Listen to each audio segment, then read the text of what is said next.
From Governor's Comedy Club in Levittown, this is Sports Bash, presented by TicketBash.com.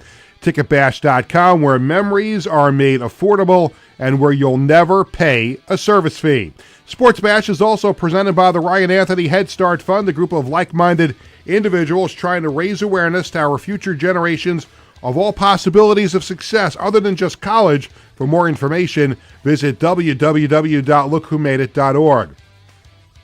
Sports Bash is brought to you by the Embassy Diner, located at 4280 Hempstead Turnpike in Bethpage. Every customer is considered family at the Embassy Diner. Mention Sports Bash and get a free dessert with your meal. By Coach's Collectibles, your number one source for 100% authentic sports memorabilia and live public autograph events. Check them out online at coachescollectiblesny.com. Stay tuned. Later in the show, you'll find out about the Coach's Collectibles item of the week. And by the Marty Lyons Foundation, the official charity of Sports Bash Media. For more information, go to martylyonsfoundation.org.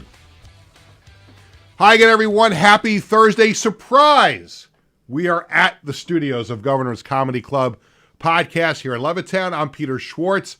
It is a New York Islanders day here on Sports Bash. We were at New York Islanders training camp, myself and our social media coordinator Connor Kalb, covering Islanders training camp, day one of Islanders training camp this morning. We've got some great interviews coming up. I'm going to tell you about them in a moment. And our intent was, as we have promoted, was to do our show live from Northwell Health Ice Center, the practice facility and the headquarters of the New York Islanders. However, technology did get in the way just a little tiny bit. For those of you who have never been to Northwell Health Ice Center, first of all, it is a beautiful facility, and it was great to see the Islanders back on the ice this morning. They did it in three groups. It started a little after 9 o'clock this morning with the start of training camp, and the Islanders went through their first session. It was great to see the guys on the ice, but it's a beautiful facility, and I love going there, whether it's for Islanders practice, Islanders events. LIU plays hockey there. Just going to the Islanders store there is phenomenal. But there's two things that are missing. One is a restaurant. The place was built without a restaurant, and there's a backstory that I really can't get into. Sorry about that. I told Tony, but if I say it on the air, I'm going to be in a lot of trouble, so I can't do that. I've already spoken too much about it. But it does not have a place to eat, and the Wi-Fi stinks. So, and this is, and that I can talk about because anybody that covers anything in that facility will tell you that. And I even had a secure internet this morning, and it's still, I did a test with Tony, it didn't work. You know what? The great thing about its proximity is that it's only 10 minutes here from Governor's Comedy Club. So I said, you know what? We're going to do the interviews, and we're going to make everybody feel like we are there. And we really were. And you'll see what the interviews, you're watching video of practice going on at the Coliseum, at Northwell Health Ice Center. We had a wonderful time this morning. The Islanders were very hospitable, and I'll throw them a lot of roses near the end of the show. But Kimber Arabeck, the Islanders' outstanding PR person, very, very welcoming to us this morning to do the interviews. So we thank him for that. We'll get into all of that a little bit later in the show. And I'm still wearing my press credential. I was there. It's like, you see it. And this, to me, also, always a great sign at the start of the season, getting the Islanders media guide, the training camp guide, at least for this year. But it was great to see, all the reporters, everybody from the Islanders organization. Got a chance to see new general manager Matthew Darsh. I was obviously there. Eric Cairns, who was on the show last week. Who works in player development. We had a chance to see him. Matt Martin, the former Islander, who's now an assistant to the general manager. We got to walk by him. Connor was all smiles because he hasn't really had these kind of opportunities. And by the way, Tony Connor is here. He just texted me. He had an absolute blast, and he loves being involved with this show because if you remember earlier in the summer, or over the summer, the Marty Lyons Golf Foundation golf outing, and him and Griffin Shapiro, who was our intern over the summer, I brought them to the Marty Lyons Foundation Celebrity Golf Classic, and Connor got to meet Marty and got to meet Joe Klecko and all those guys, and I thought Connor had a great time at that event. Well, you should have seen Connor today. He just walked in.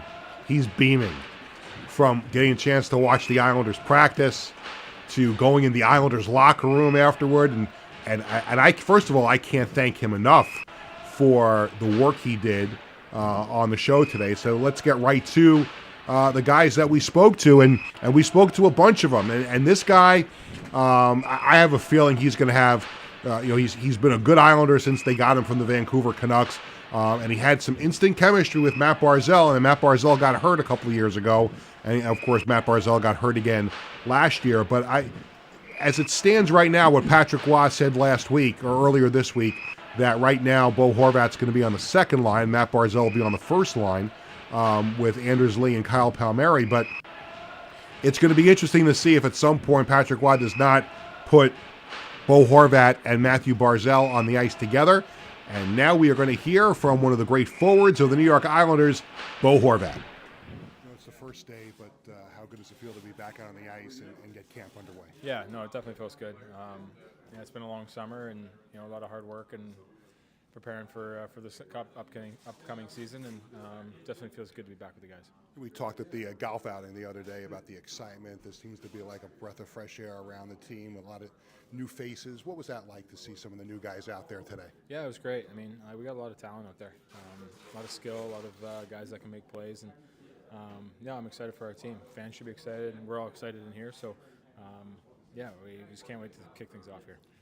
When you think about what happened last year, not making the playoffs, I know Matt talked the other day, Matt Barzal, about how it aided everybody not to make the playoffs. Does that fuel the fire coming into camp this year, what happened last year, or do you guys just turn the page and it's a new season? Yeah, turn the page, new season.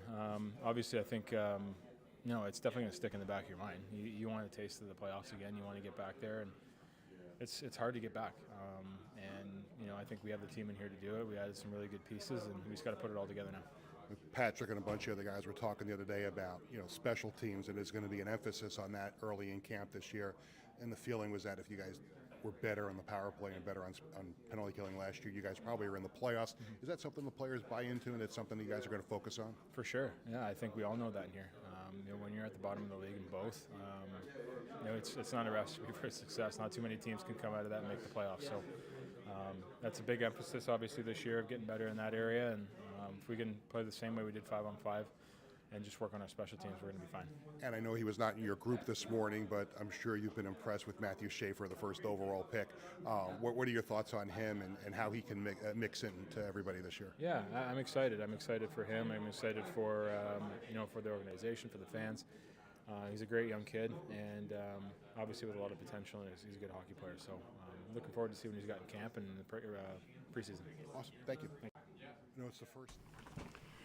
Bo Horvat, always great to talk to, and I feel like I had just talked to him, and I did Monday at the golf outing. But it was great because he was there and nobody else was around, and we had a chance to spend some quality time together with Bo Horvat. And then after we spoke with Bo, we caught a little bit more of what was going on the ice outside, because at that point Group 2 was on the ice. So we caught a little bit of that.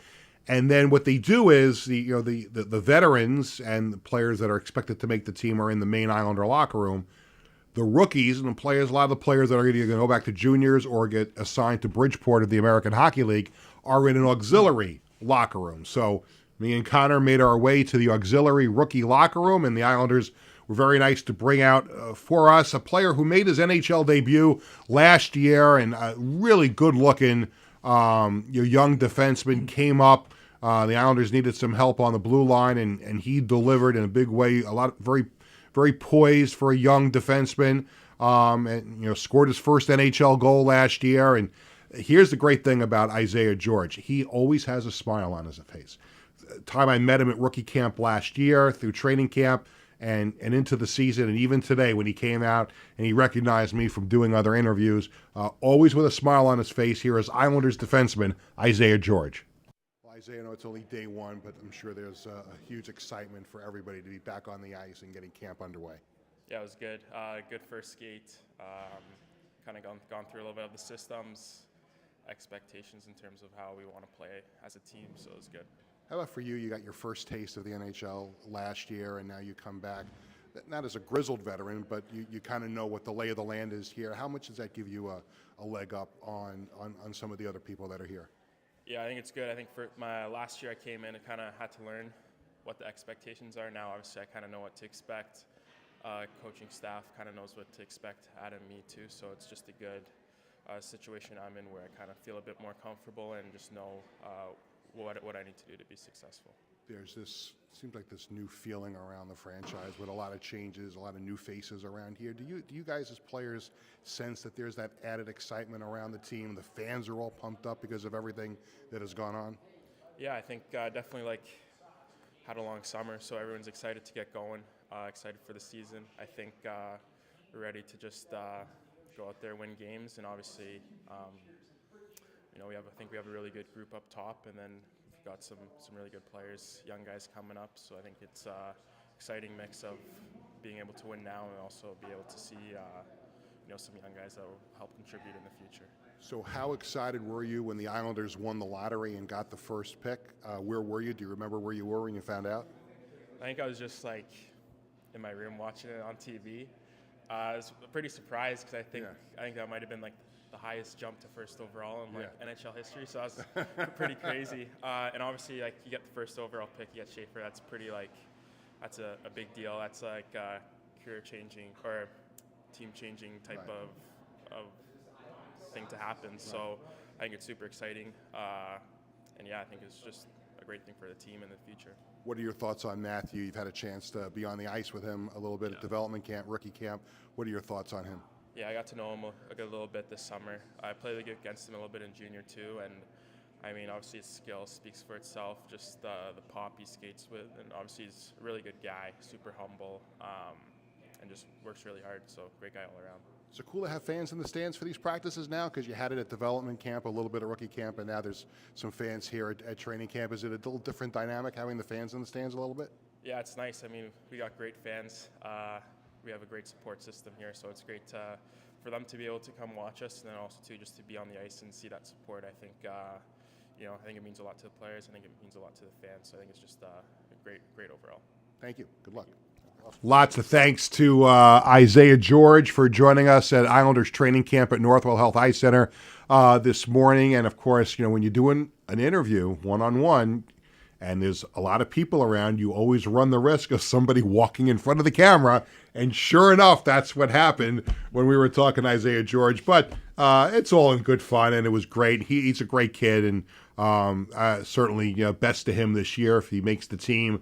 That'll be great. I would think he has a leg up, as we talked about in the interview, on some of the other players. I think he'll be in the mix. If nothing else, he'll be, he'll get a lot of ice time at Bridgeport and earn that chance to come back up to Long Island. But I think there's a really good chance that Isaiah George will be part of the mix, especially if the Islanders carry a seventh defenseman. Well, they're going to have to, but depending on who that might be, and does Matthew Schaefer make the team? We just don't know yet. But I would expect that Isaiah George will be in the mix. Also this morning, amongst the many players that were on the ice for the Islanders, and I know this guy was happy, and you're going to hear me talk to him about it in this interview. But Kyle Palmieri, he's happy to be back on the ice. He's happy that there's kind of this new breath of fresh air around the team, as you will hear in my chat with Islanders forward and Long Island-born Kyle Palmieri. It's just the first day, but how great did it feel to be back on the ice with the guys and also welcome in some new faces? Yeah, it felt good. I mean, obviously yesterday, everyone's kind of moving around, getting their stations done, things like that, medical. So you don't really get a feel like hanging out in the locker room. And good to be back, good to have everybody back. And we're all excited for having a good camp and starting the season off on the right foot. You must be ecstatic being able to have the beard at the start of the season. Yeah, it's one less thing to worry about walking into the rink. But yeah, no, it's nice. It's nice not having to worry about shaving every day. Does it feel different? Because obviously there's a new feeling around the team with the new GM and some new faces, young players, some new veterans that were brought in. Does it feel like a new era around here? Sure. I mean, I think it's an opportunity for a clean slate. Some new faces, some old faces, but I think everyone has the opportunity in this room to earn a spot and earn a look that a fresh set of eyes is sometimes good for that. So I think we're all excited for that opportunity and excited to come together as a team these next couple of weeks and start moving forward to getting ourselves ready for the season. Is there an extra drive, a little extra juice because of the way last season ended, not making the playoffs? For sure. I mean, I think as much of a distraction is not the word for it, but as much as all the moving parts this summer were, at the end of the day, this core is back, and we're excited to get back into the playoffs. And it starts with having a good camp and getting off to a good start in the first half of the regular season. And adding Drouin and Shabanov, two skilled players, you add a little extra speed. It should help the power play, I would think, too, right? For sure. Both very, very talented guys. Shabanov, obviously, it's his first year over here, so I think it's a big adjustment for guys like that coming over. Doesn't know the language very well, if at all, and Drouin's obviously a veteran in this league and has a ton of skill and can bring a lot to 5-on-5 and a power play. So we're excited to see what those new guys bring and hopefully be a spark for our lineup. How impressed are you with Matthew Schaefer? You got to be on the ice with him today for an 18-year-old first overall pick. Obviously, he still has a lot of hard work to do to make the team, but what were your initial thoughts on him? Same thoughts I had on him, getting to know him a little bit over the summer. He's very mature for his age, carries himself like a guy who's been a pro for a while, and he stepped in today. I think he did great. He pushed the pace. He made the simple plays. He was paying attention and making sure he was getting the details right, and that's things that go a long way, not only as teammates but for the coaching staff and the managers. And I think he had a great day, and hopefully he continues to build on it. Awesome. Thank you. Thank you. Bye. Good to see you. Thanks to Kyle Palmieri for a few minutes in the locker room this morning, and he's going to be looked upon to put some pucks in the back of the net this year, as he has done since he became an Islander a few years ago. Last year, and listen, the Islanders were offensively challenged last year, to say the least. And a big problem was the power play, and we talk a lot about it, and I talked to a lot of the players about it this morning. Getting Shabanov from Russia, and the Islanders won that sweepstakes, as you heard Kyle talk about, and also adding Drouin, who came over from Montreal, who's a free agent, from Colorado. Hyndman, came over from Montreal on the no adoption trade.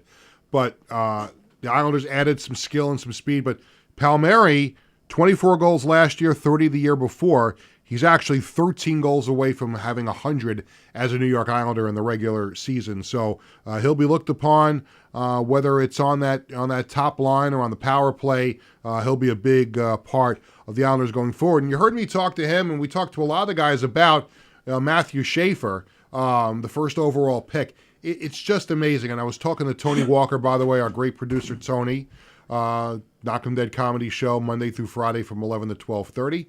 And we thank him for all of his hard work today. We tried our best to get it done from the facility. We just couldn't get a strong internet connection. But thanks to Tony letting us know about that, we were able to do the show here at Governors today with all the interviews that we're doing. But we talked to a lot of guys about Matthew Schaefer, and I was telling Tony off the air before. It's just amazing. This kid is 18 years old. He just turned 18. Think about what you were like in your life when you were 18 years old. How soft-spoken you might have been. I mean, try and find an 18-year-old that talks like Matthew Schaefer. And we didn't get a chance to speak to him today, but I did speak to him at development camp, and he is impressive. I mean, you've seen all the videos, all the coverage of his story. Just amazing. He just turned 18 last week or the week before, and he just doesn't look 18 on the ice. I mean, this guy skates like the deer. Like he is an amazing skater for his age. He loves hockey, and at this point, I would be shocked if even at the least he just gets 9 games with the Islanders to at least see where he is, because once you get 9 games, then the Islanders have to make a decision on what to do. I think he'll be with the team at the beginning of the season. We'll have to see as training camp goes on. But I certainly think there's a real good chance that he's on the Islanders opening night roster. And we'll get some answers to that. Right now, we're going to postpone our break for a little while and welcome in my good friend who covers the Islanders for the Hockey News. He has the great publication online, the Elmonters, and does podcasts. He's all over the place. He writes for NHL.com. I remember when I used to see him as a fan in the stands. And now he's a media mogul, my good friend from the Hockey News, Stefan Rosner. Steph, how you doing, my friend? Thanks, man. Thank you for the kind words. I appreciate it. Oh, no problem. It was good to see you at camp this morning, and thanks for joining us via Zoom. I know it was only day one, and there's still a long way to go. First preseason game is on Sunday. A long way to go to decide how the final roster is going to look like. But for you, how do you think day one went for the Islanders at training camp? I thought it was great. I think, you're not trying to overcomplicate things. I think for the second group, obviously Matthew Schaefer, it's letting him get comfortable. Patrick Ross spoke about it. They want him to feel comfortable and have fun on the ice. He is 18 years old. He just turned 18. But this is a kid that's a sponge. He's asking so many questions, asking wild questions. So that was the biggest takeaway from that group. Outside of Matthew Barzal looking like Barzal, I think that was a big storyline coming into camp is how's his knee going to look? He looked fine out there. The first group as well, I think they set the tone with how training camp's going to run. Now, if you remember, Peter, last year was a lot of skating to start camp, a lot of conditioning. And Patrick Roy did say at his golf outing that it's going to be a lot of structures. They ran lines a lot today. They ran the breakouts and everything they want to do with that and the structural stuff with film as well. And then in a couple of days, they'll do power play, penalty kill, which was obviously a major issue. So I thought for day one, it set the tone of how camp's going to be. The guys were skating hard. They looked really good. And again, for a guy like Schaefer, it was a great first day for him to ease into kind of what NHL life is like in terms of practice day, because they did what they would probably usually do. And the whammies at the end. See how ready these guys are. They didn't skate as much, but Schaefer, even when Todd was leading the pack, that's kind of what you want to see. Yeah, I thought that was great. And I just said before you came on, the poise and just the maturity he has shown for someone who just turned 18 years old is amazing. And you and I have both had, tremendous conversations with him at the various camps. I actually liked what I saw today that he was paired with Scott Mayfield. I think that's a pretty interesting, combination to put him with a guy like Scott. I thought they worked well together in that group today. What were your thoughts on him playing with Scott Mayfield? Yeah, I think coming into camp, that's who I had as his partner. I think you look at a guy like Scott Mayfield, he is a defensive defenseman, a leader. He's been around. He knows what to do, and it allows Schaefer to go up on the rush, go up and do this and that and ask questions. And I think, for Scott Mayfield, it means a lot too. We know what happened last year with Scott. He lost the starting job. I don't think that was completely fair, but that's not my call. So you were wondering, okay, if Schaefer wasn't with Mayfield and Schaefer was with Boquist or somebody else, that would say a lot about what they feel about Scott Mayfield. The fact that Patrick Watt trusts him to be, he called him a big brother for Schaefer. That must mean the world to Scott. Scott said it means everything to him as well, and that's his job as a veteran. But, yeah, I think you're looking at a stabilizing partner. You want a guy that's not going to do too much there, let Schaefer do his thing. So I think it's a perfect combination. We'll see how long that lasts if it does go into the season. But, yeah, I would not be shocked if Schaefer Mayfield is your combo for that bottom pairing to start the season. And when you talk about new faces, not just Matthew Schaefer, and he's gotten a lot of the headlines, but the Islanders were busy trying to improve. We talked about the power play needing a lot of work, but the Islanders went out and addressed that during the offseason. They signed Jonathan Drouin away from Colorado as a free agent. They also win the Maxim Shabanoff sweepstakes. They bring in this very, very talented, skilled Russian player who everybody around the organization seems to be so excited about. We've had a chance to see him now a little bit. Your thoughts on how Drouin and Shabanoff will help the Islanders improve their offense this year? Yeah, we'll start with Drew, and he's a great playmaker. And I think having him with Horvat makes a lot of sense. Horvat is more of a give-and-go kind of guy. Obviously, Barzal is a guy that likes to possess the puck, right? So I think Drouin's going to be great for Horvat, but also on the power play, feeding Horvat in the bumper spot. And also you have to remember, too, is Drouin played for Bennett, who the Islanders hired as their power play coach. There's familiarity there, I think, is really important. For Shabanov, I don't want to overhype the kid. Again, he's 5'9". He's never played in the NHL. Can he take a hit? We have to see. But from what we've seen at rookie camp, they might have a player here. He's got speed. He skates like the wind. He's very shifty, no-look passes, hits the tape with his passes. And has a really heavy shot. And he's also not scared to lay a hit. So, again, we have to see temper expectations with him. But he's either, to me, a top 6 player or not because of his size and the way the Islanders play. But yeah, he's a guy in the power play, whether it's power play 1 or power play 2, him and Druin, the way they're able to move the puck and shoot the puck, I think those two guys are going to really help. And having Bennett, a new power play coach in there with his philosophies. Listen, the Islanders don't have the talent that Colorado has, but the structure and knows what it takes to have a successful power play. Bennett has it under lock. So I think if Bennett could really get the guys going, familiarize with Druin, and get those guys buzzing and get confidence in a power play group, I think you might see, I'm not going to say the power play is going to be number 1 in the league, but over 20%, that's got to be the goal, because if the Islanders are over 20% last year, they make the playoffs. Oh, there's no question about it. There's no question that had that happened. Listen, you can go back with the Islanders' power play issues, Steph. We can go back, to the Final Four a few years ago, the second time around against Tampa Bay, that series that went 7. You can make the argument that the Islanders' power play problems go back to them, because if their power play had done just a little bit better, they probably win that series. They probably win in the bubble the year before too, if their power play worked. And it's just amazing to me that this has been an ongoing saga for years and years and years, and perhaps this is the year that gets turned around. It has to be, right? I think there's an onus on the players now. I think you could say, well, was it coaching? Was it the players? And you go back and forth and back and forth. Now you're bringing up in a guy who is a legitimate top power play coach in this league. That's not to knock the Scott Gomez's or the John McClain's, but this guy is brought in because he runs a ridiculous power play in Colorado. So I think now it's on the players that, hey, prove that it was the coaching or the philosophies. Again, not trying to throw anyone under the bus, but if the power play doesn't work this year, then I think you have to look at the players that are on the ice, because, listen, the Islanders have made changes. Brock Nelson's gone, Dobson's gone.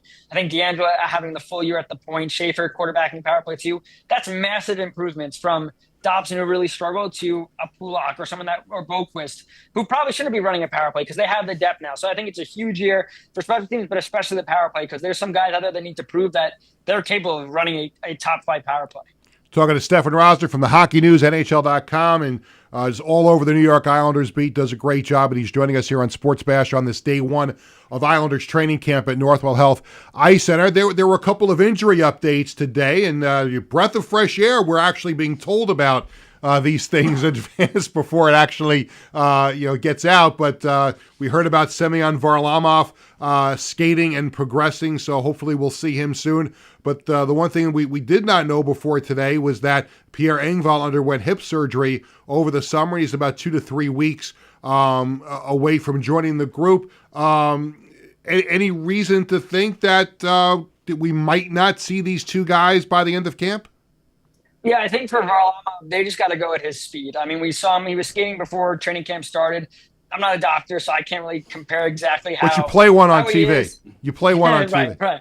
Yeah, if they give me money, I'll play. Yeah, but I think for Varley, it's going to be a work in progress for him. They got Rittich as an insurance policy, so there is zero reason to rush him back. He's turning 39, 38, so he needs the time. And I think him skating is a positive that he's on the ice. That's a great sign. For Engvall, it does make things interesting in terms of the final roster spots for that forward group, because you thought, okay, Engvall, McLean, and Gatcomb, 2 of those 3 are probably making the team. Now with Engvall being a couple weeks away, does he start the season on IR? Does that help mitigate? Well, do you have to place Engvall on waivers? So I think for Pierre, he had hip surgery. I mean, his game is speed. Same thing with the Duclair or Barzal, and you worry about lower body injuries and how those affect those kinds of players. So the fact that Pierre Engvall is 1-2 weeks away from even joining practice, I don't think he's going to be ready for the start of the season in terms of game shape. We'll have to see how he comes back from that. But yeah, it's great that we got the actual information, that we don't have to fight through it. We know Varlamov told us at the end of camp last year that he had knee surgery, and that it was something that was bothering him for a couple of years. He kept working through it with rehab, and we saw it with the injuries every year. It was always that Vegas trip, he was always dealing with the injury. So hopefully for him, it's behind him. But like I said, they have Rittich. They don't need to rush him back. And Engvall, again, was probably going to be an extra in this lineup anyway. So it might help some other guys win a job. But still, those guys have to battle it out, because who knows? If Engvall's ready, those guys might have to take a step back and maybe play for Bridgeport. Part of this whole, Steph, breath of fresh air around the Islanders organization. We've seen the fans at the camp. Some of them were there at training camp today. There's been just so many more fan-friendly things that have gone on. But a big reason for this, and look, from a hockey team standpoint, the most important thing from a general manager is the on-ice product. And time will tell if Matthew Darche will turn the Islanders into a Stanley Cup team. He's got 2 Stanley Cup rings as an assistant in Tampa, but he has definitely put his stamp on the way things are done now with the Islanders, and we've had a chance to talk to him a few times, and he's made some moves. He picked Matthew Schaefer first overall. It just seems like, with him, and I can go back to his introductory press conference at UBS Arena, and I don't know if you picked up on this that day, but just you walked in and everybody in the Islanders organization is all smiles, and just people are not, they're not all tensed up anymore. It just seems like this unbelievable breath of fresh air around the team, and I think Matthew Darche and the way he goes about his business has a lot to do with that.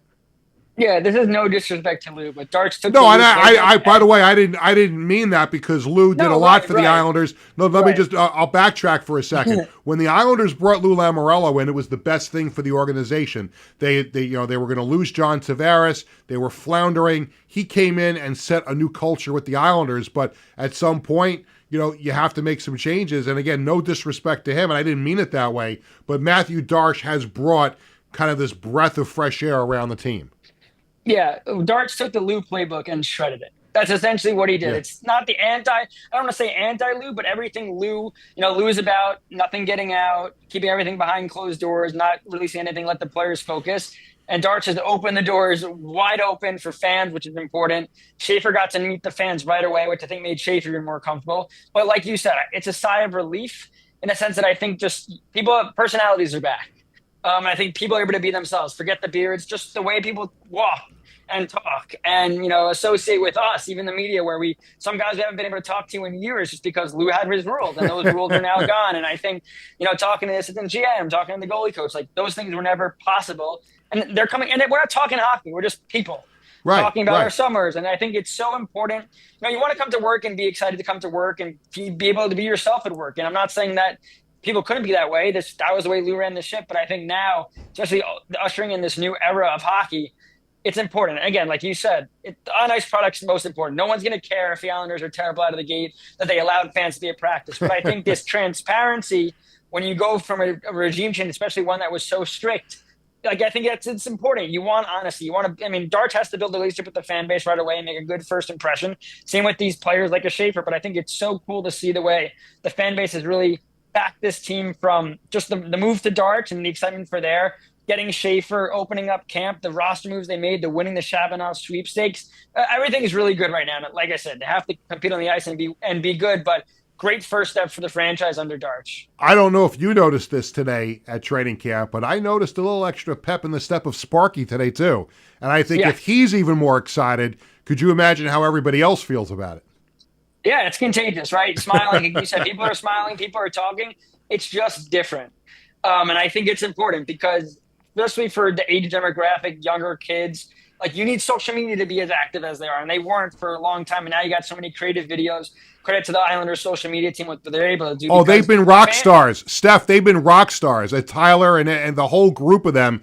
Since the I was going to say the training wheels came off, and that would have been disrespectful to them because there were just certain things they were not able to do. But I guess since the reins were loosened a little bit, they have been the On the Island documentary series has been phenomenal. They have just been doing unbelievable work online.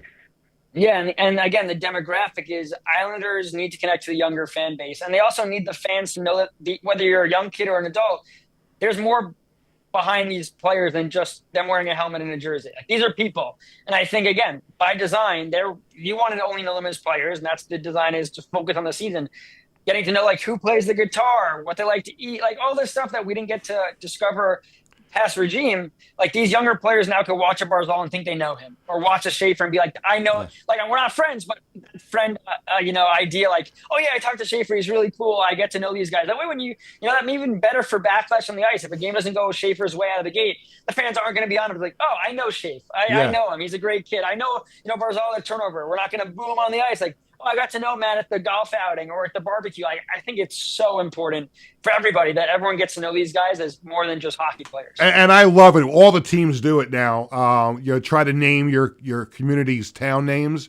And the Long the Long Island Ducks have done it for years, and now we see on the Islanders' social media the Islander players trying to pronounce some of these towns on Long Island. Which, to be honest with you, Stefan, I've lived on Long Island for a long time since I'm 12 years old. There are some towns I can't even pronounce it that well.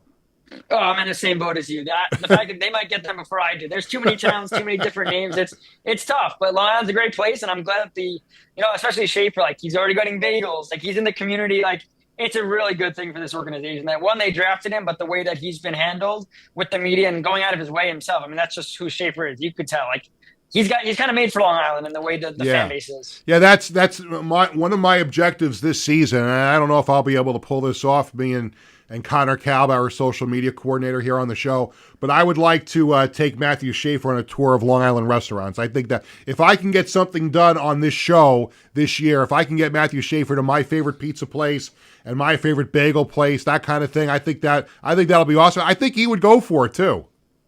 Yeah, and the fact that you're even allowed to do that, or even potentially allowed to do that, is a crazy difference. But yeah, no, this kid Schaefer, you talk about marketable. He is just one of those people that bring him anywhere, and it's also again, you have to remember too, he's a kid, and that's the cool part. Is I've never covered a number 1 overall pick. I don't know what a number 1 overall pick's supposed to act like, but if I had to guess, it would be this kid Matthew Schaefer. Yeah, he's been terrific to deal with, and not to even deal with, just to talk to and get to know and understand his story. It's been unbelievable. One more thing before I let you go, and this is a question I've been getting from a lot of Islanders fans, and you talk to just as many, if not more, than I do. But one of the stories that have broken recently that the Islanders really haven't addressed, but a lot of fans are talking about it, is the reported move of the Bridgeport AHL team after this season to Hamilton. That was a report that came out. Hamilton's arena is getting redone, and the report is that after this season, Bridgeport is going to relocate to Hamilton. What have you heard about this? I mean, not many people are talking about it, but is there any reason to believe that this is going to be the last season of hockey in Bridgeport for the Islanders?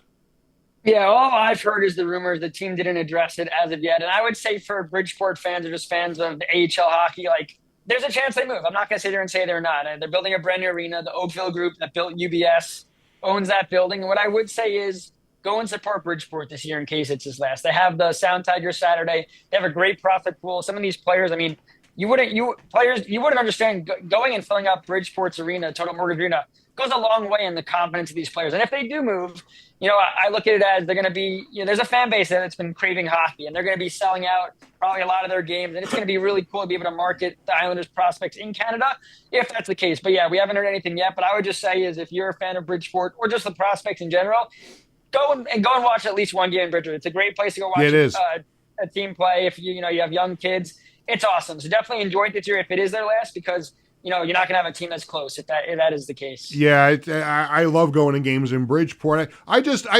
Steph, about that subject, I find it hard to believe that the Islanders are, at least on the Bridgeport side, they're going through all of this work to bring the Sound Tiger logo back for Saturday games and the 25th anniversary. It just, for whatever reason, something is not adding up, that they're doing all this work to get people excited about the season for them to leave after the year. And also, I'm sure the Islanders over the years have been extremely happy and comfortable in having their top prospects to be called up, just a couple hours away, depending on, boat or car, but to have your prospects so close to you, it would seem to me that I can't imagine the Islanders, at least from a hockey standpoint, would like having the players so far away in Canada.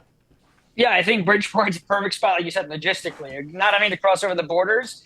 And I think Hamilton's trying to get a lot. I don't think Bridgeport's the only option for them. I think there are other teams that they're definitely talking to about moving. But yeah, you look at Bridgeport. It's a great location. It's got a great team in terms of Rocky Thompson, what he's able to do. It's got a very, very passionate fan base. It might be a small fan base, but there's people that are fans of the AHL Islanders. The New York Islanders, sure, but their team is Bridgeport. So I feel for them if that changes. But yeah, logistically, Bridgeport makes sense. It does come down to money and things like that. So, you wish the best for the prospects there and whatever location they're going to be in, which makes them, whether it's a better training facility or a better arena or whatever it is, like that's the goal is for the prospects. But yeah, it would stink for the Islanders to lose Bridgeport. But at the same point, I understand it's a business. I understand logistically and what you want to get out of your prospect pool. And maybe if being in Canada is better for them and marketing them, who knows? We'll see. If I'm an Islander fan, I wouldn't worry about it right now. But yes, like I said, go enjoy Bridgeport if it is their last, because you have the Sound Tigers Saturday. You have them going back to their beginnings. And I think they have a young team this year. Rocky Thompson's going to be a great coach. They have some veterans back like Chris Terry. I think it's going to be a fair playoff team, but they're going to be a fun team to watch this year for sure. And Steph, before I let you go, I know I've told you this by text. I've told you in person, but here on the show, for those who don't know, Stefan Rosner is now engaged, and he is going to be getting married soon. And I hope his congratulations to Steph and his lovely fiance. And how is the dog affected by this? Because I know you have a great relationship with your dog. How is the dog accepting this upcoming nuptials for you? Yeah, so it's my dog, my parents are, but actually I had to say bye to my parents and my dog on Monday. They're moving to Tampa or outside of Tampa. So it was tough on Monday. Yeah, saying goodbye to the dog was hard. Parents as well, but I'm going to miss my dog. I'll be down there in a couple of months. But yeah, the dog loves my fiance Alyssa, so it's great. So when she sees her, they'll be great. But yeah, gonna miss my dog a lot. You understand with animals, it's that was my first dog. It was the COVID dog, so I'll miss her. I'll try to get as many videos as possible so I can still share them out. But yeah, dog's a man's best friend. So. Right. Well, now you got another best friend. So congratulations on that. Appreciate it, Peter. Thank you so much. Awesome, Steph. I'll see you tomorrow. Sounds good. All right, Stefan Rosner from the Hockey News at Islanders Training Camp, joining us here on this Islanders Training Camp edition of Sports Bash. We still have more to come. When we come back, we're going to have a conversation with the captain of the New York Islanders, Anders Lee. Lots more. The poll question of the day. We're going to have a new feature when we come back. It's called Dad's Time to Brag.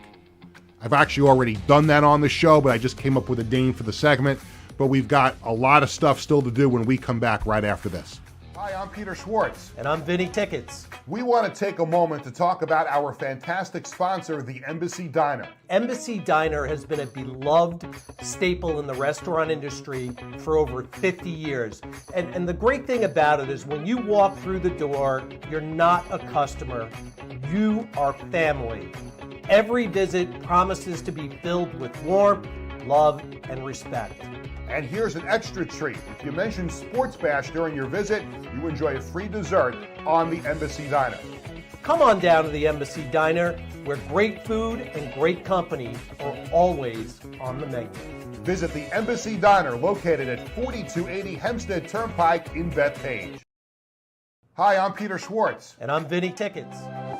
In 1982, the Marty Lyons Foundation began with a single heartfelt mission: to bring moments of joy and hope to critically ill children by granting wishes that make their dreams come true. Since that day, we have touched the lives of over 8,500 families, raising over $43 million to grant wishes that offer a beacon of light in their darkest times. These precious wishes cost an average of $6,700 each, and your support is crucial to our mission. Every donation, big or small, makes a difference. And with 76 cents of every dollar going directly to supporting our families, you can rest assured your support truly changes lives. The Marty Lyons Foundation operates 11 chapters in 14 states now, working tirelessly to reach as many children as we can.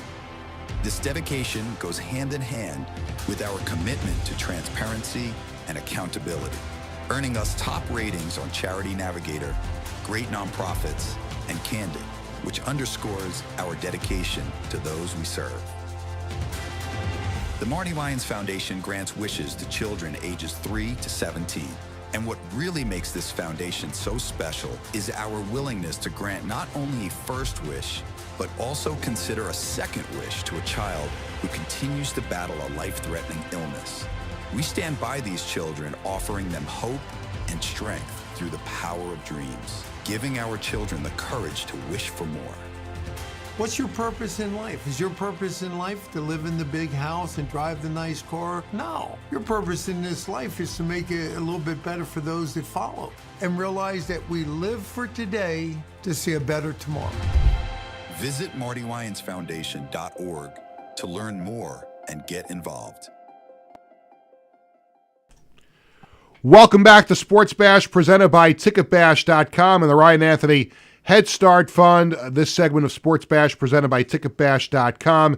Great seats, great prices for all Islanders home games at TicketBash.com, where memories are made affordable and where you'll never pay a service fee. Thanks to Stefan Rosner from the Hockey News and NHL.com, and also thanks to Bo Horvat and Isaiah George and Kyle Palmieri, who joined us this morning at Islanders training camp at Northwell Health Ice Center. We have one more interview to play for you, and it doesn't get any better than the captain of the New York Islanders, Anders Lee. Sorry, hold on. Okay. It's just the first day, but how nice was it to get back on the ice with everybody and get camp underway? Yeah, it's great. I think the last few days, few weeks here, we're just kind of ready to go. You know, you put your work in the summer, get to the point where it's just nice to get started. I thought today was a really good practice. I thought, you know, from the little bit I saw the first group, they looked like they were out there working, and our group had a good session. So good to get our feet under us, get our beaks wet a little bit, and, you know, start this off. Some new faces to join the old one. What about the mix of this team with some of the younger guys and some of the newcomers that are here? Yeah, it's great. I think there's a lot of infused skill and energy, and we saw that today. I thought, you know, in the last few weeks we've been getting to know one another and hang out a little bit, and been on the ice together, but nothing like the pace we're going at now, and it was great to see those new guys, new faces. Have a great day. Nothing like adding a little speed and skill to the mix, and Matthew brought in Drouin and Shabanoff. Your thoughts on them? I know it's early, but your thoughts on them and how they can help the offense, especially on the power play. Yeah, today's skate was Schaaf and Heine here today, so they both had a great practice. You can just tell by the way they move. Schaaf's got a ton of skill. He's going to be a great defenseman in this league, and Heine was putting everything in the net he shot today, so it was good to see those boys. And you know, we talked about Matthew Schaaf, the first overall pick before, but the way that he has been able to mix in as an 18-year-old, what are your thoughts of him and how he can progress here in camp? He's just a mature kid. He gets it. He understands what's at stake here and the responsibility he has as a first overall pick, and he's got a great head on his shoulders. So he's just going to continue to progress, continue to feel comfortable out there, and get everything that he needs to be ready for day one. And I got no worries about that. And you know, as an older group here on the other side, we'll be there for him, anything he needs, and look out for him. Does it feel different around here? I mean, there were a lot of changes, and obviously a new GM with Matthew coming in. Does it feel like a new era here? Not as much. No, I mean, look, there's a different energy for sure. Yeah. But we got a lot of the same guys. And we bring in about the same. It seems like we bring in new guys every year, and but I think just the energy surrounding us feels better, and that does bleed its way into you know some of our feelings as well. And we're excited for what's going on and the young guys that are here and who's coming up, and you know what this organization has for its future. I think it's phenomenal. And you know, the guys that Matthew brought in this summer, from Drouin to Heine to, you know, bringing in Ritter and bringing back Tony. I mean, those guys are great hockey players. They're going to help us big time and add some different elements to our game, and I think that's exciting. And just let me close with this. You had your Can Jam event on Saturday. It raised a lot of money. You do it every year. How happy were you with the event and where it can go from here? Yeah, I'm always thrilled. Thanks, Peter, for bringing it up. I mean, it's just a special day with a lot of kids and families that we get to spend some quality time with, and allows us to do what we do throughout the year and you know, continue our outreach into the community. And but always are very blessed and grateful for, you know, my teammates and the kids and families that we're able to hang out with on the weekend. It's a pretty special day. Thank you very much. Good to see you. Thank you. Thanks to just, you know, in the Jewish religion, we like to say he's a mensch. And boy, if you had to pick an athlete in New York that you can call a mensch, it's Anders Lee. And just what he does on the ice, what he means as the Islanders captain, what he does in the community. And you've heard me talk about it. We've addressed this on the show before. What Anders Lee does, and last year he won the King Clancy Trophy for his work in the community. But just the work he does with the Jam Cancer and the Can Foundation, and he just had, as you heard in the interview, just had his event on Saturday at Northwell, and it's a tremendous event. They raise a lot of money, and just the way it works is that if you want to do a Can Jam event through the foundation, they're wonderful people. Jamie Crimmins runs that foundation and works with Anders and some other NHL players, and it means a lot to me and my family because a few years ago, it's more than a few years ago. I'm trying to do the math in my head now. It was probably like 7 years ago. When my older son Bradley was getting bar mitzvah, he had to do a bar mitzvah project. So we're kicking around some things, and somebody suggested to me, what about Anders Lee's Jam Cancer in the Can? I just brought it up to my wife and brought it up to Bradley, and he wanted to do that. And the way you do it is you put this Can Jam tournament together, and you have this event. And we did that, and Bradley obviously handled it the way he wanted to handle it. And you get to pick where the money goes. Like they help you with with all the logistics and everything. And Bradley wanted to donate the money that was raised to the Cancer Center for Kids at Winthrop Hospital, which now goes by some corporate name, and I'm not really sure what it is. But it was Winthrop Hospital because that's where Bradley and Jared were both born. But even whenever that man takes off an Islander jersey for the last time, he will be a top 5 fan favorite by myself, by our family. Just the nicest guy in the world. And here's what you can tell. And I was talking to Connor about this, and I think he knew before, and he definitely confirmed it today. But hockey players are the best. They're the nicest people in the world. And Matt Martin said hello to me today, not playing anymore. He's now the assistant general manager. And every time I see Anders Lee in the locker room, it's always, "Hey, Peter, how's your family?" I actually texted him a picture of Bradley because the last time he saw Bradley, but Bradley is a little bit bigger now than when he was bar mitzvahed, if you can believe that. Yeah, of course you can. Now playing football in college. And we're going to get to that in just a second. But in the meantime, thanks again to Anders Lee and everybody from the Islanders today. This segment of Sports Bash is presented by the Ryan Anthony Head Start Fund, a group of like-minded individuals trying to raise awareness to our future generations of all possibilities of success other than just college. For more information, visit www.lookwhomadeit.org. It is now time for the Sports Bash Media poll question of the day. And because we're on an Islanders theme, we're going to do an Islanders question today. We post a new question every Tuesday and Thursday on the Sports Bash Media X/Twitter page. And here is the question for today. What are your expectations for the Islanders this season? And we give you 4 choices. And I made it easy today. No other comment below, because you never listen to me anyway. When I say other comment below, how many times do we do a poll question where you put other comment below and you click other and nobody comments? So I'm going to try and steer clear of that because I just, whatever. If I keep on talking about it, I'm going to say something that I regret, and I don't want to do that. Here are your 4 choices. Make the playoffs, advance in the playoffs, win the Stanley Cup. Oh, my God, I would love that. Or miss the playoffs, which we don't want, which is what happened last year. Let me go around the room. Connor, big Islanders fan, miss the playoffs, advance in the playoffs, win the Stanley Cup, what did I say? Make the playoffs, advance in the playoffs, win the Stanley Cup, or miss the playoffs? We were at the training camp today. It feels like there's magic in the air like it was last season at the Coliseum when we advanced in the playoffs and we made a run. I feel that same type of magic, so I think we'll make a run and we'll advance in the playoffs. You're going to advance in the playoffs? I think so. Tony is another Islanders fan. Tony, what do you think? I'd be happy with just some kind of advance in the playoffs. Advance in the playoffs. You'll be surprised with my answer for this. Not the worst. No, they're going to make the playoffs. I thought they were a playoff team last year. And like the power play and the penalty killing, I expect to be better. And we'll see how the season progresses. But right now, I think the Islanders are a playoff team, and I think they will make the playoffs. It is time for the Coach's Collectibles item of the week. It's this beautiful, boy, I got to get this.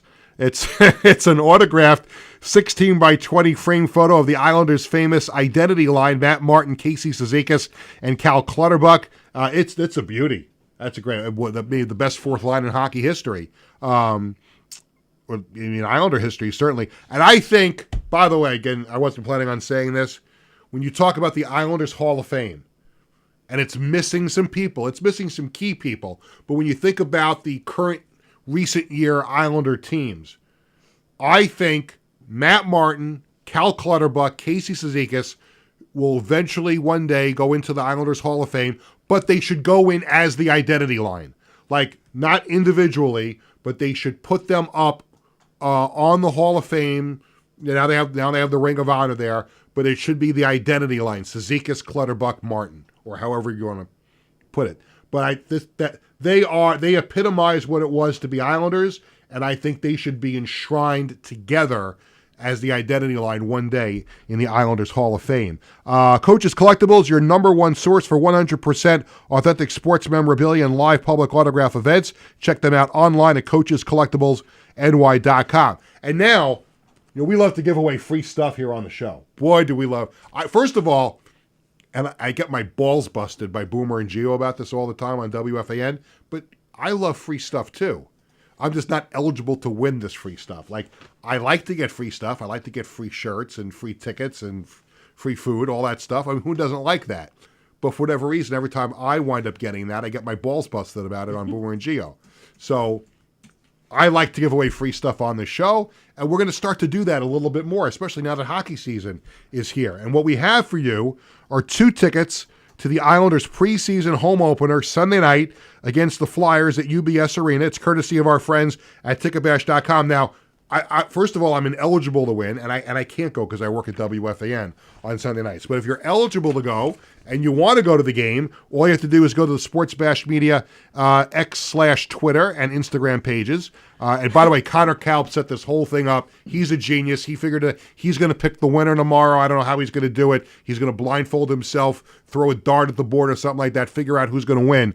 But he's setting this whole thing up. So you have to find the post about this on the Sports Bash Media social media channels. Find the post with the graphic you see on your screen right now, and a wonderful job that Connor did with this. And if you tag 2 friends and comment with Isles Nation, you'll be entered into the drawing. Connor, what would you say, estimate how many people, since we did this yesterday, I think we started it yesterday, right? Yesterday or the day before? Yesterday. How many people do you think have successfully entered the contest? I think we're up about 50 people. About 50 people. You see, now my son Jared said he saw about 30 yesterday, right off the bat. That's just on Instagram. I think but this is going to be one of the most successful contests I think that we've ever done here on the show. In the 72-year history of the program, I think this is going to be the most successful giveaway we've ever done. I think so. Right, I think so. Well, we'll see how it happens. So good luck to everybody who wants to go see the Islanders and the Flyers. And I like going to hockey preseason games because you get to see some of the players, even the ones that don't make the team. They'll be sent to Bridgeport, but you get to see them in their first or maybe second taste of NHL hockey. And I don't know what the roster is going to look like Sunday, but how cool would it be if you were there and Matthew Schaefer is on the ice on Sunday to see his preseason NHL debut. But in any event, I'll actually be at the next home preseason game, which will be on Friday, September 26th. I think they're playing the Devils that night. That'll be the night that I go. Okay, we got a few minutes left to go. We got to get a lot of stuff in. It is time for a new segment here on the program. It's called Dad's Time to Brag. Now, I already brag about my kids on the show. And, sometimes it annoys them. Sometimes they like hearing their name mentioned on the air. But I thought I would just wrap this into a nice little tidy package and call it Dad's Time to Brag. My son Jared is on the high school badminton team for the Levittown School District. It's a combined team of players from MacArthur High School and Division High School. Now, last Friday at Great Neck North, this is amazing, Jared and his doubles partner Spencer lost the first game of the best of 3, 21-19. Then in game 2, they were down 18-10 before running off 11 straight points to win the game 21-18.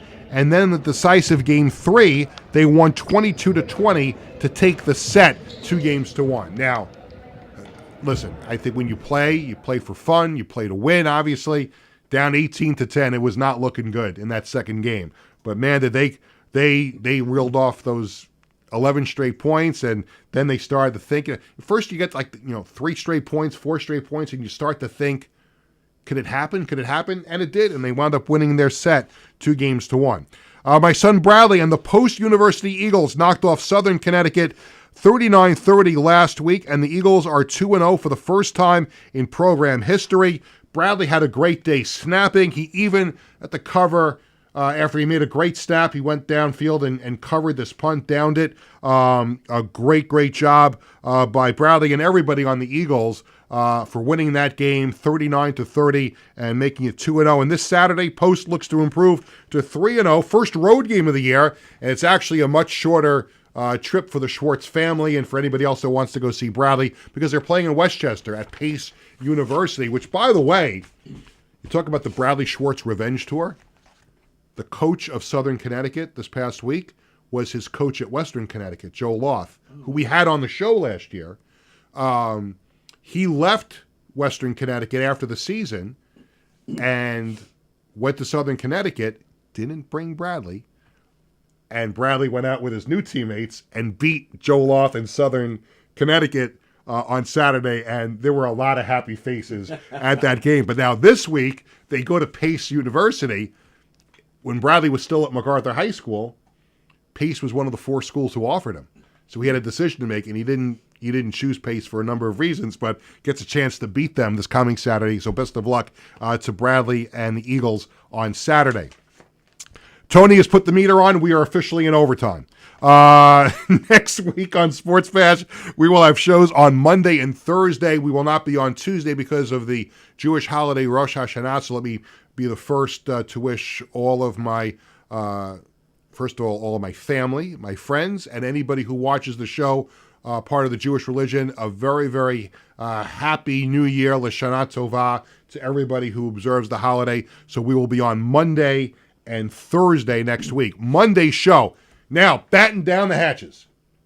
Tony, we may need some extra security here on Monday. Oh boy. He's already nervous. We're gonna grapple a little bit on Monday's show.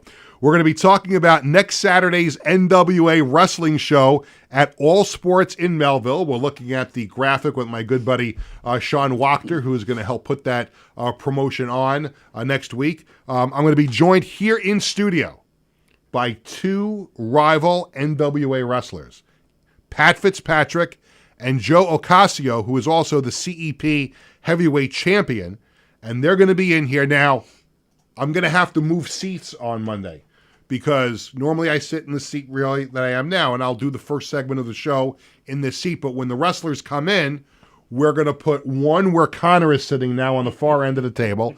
I'll sit here in the middle, and then we're going to put another wrestler right here next to Tony for that segment because we really don't need them sitting next to each other and beating the crap out of each other. It's going to be hard enough for me to referee, so to speak, this conversation, but I'm going to have to move over. Tony, I'm sorry, you're going to have to adjust the camera, bring it up a little bit for my height here in the middle. And there'll be a championship belt here in studio. So that'll be a lot of fun, and we're looking forward to that. So that'll be on Monday. And don't forget, if you want to go see that show at All Sports next Saturday, tickets are available at nwaliveevents.com. You can scan the QR code just above Sean Wachter's head.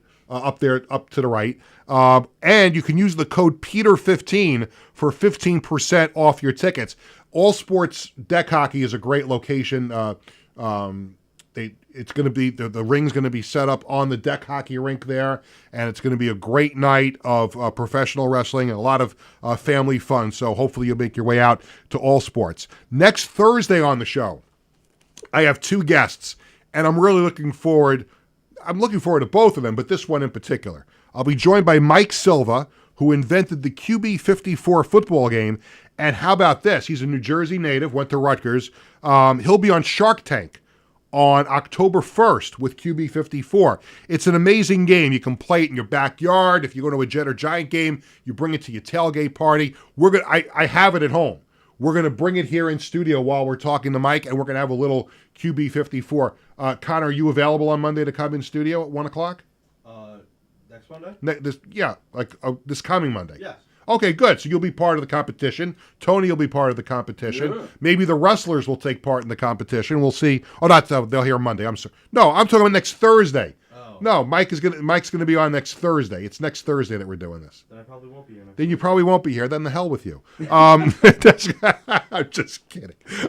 It's next Thursday. No, we're gonna bring the QB54 game in. We're gonna have some fun with Mike on the air, and we're also going to be joined by sports host, writer, PR manager, and entrepreneur Nithin Ramachandra. He's doing some great things in the sports industry, and we're going to have him on the show next week. And we're going to play a little QB54 next Thursday. But I'm getting ready for the wrestlers here on Monday. That's going to be something. Do we have any bouncers available during the day, like any governor's bouncers that we might have to bring in? Yeah, I might have to make some calls. Yeah. You might have to make some calls. All right, let's peel back the curtain a little bit, see what happens on Monday.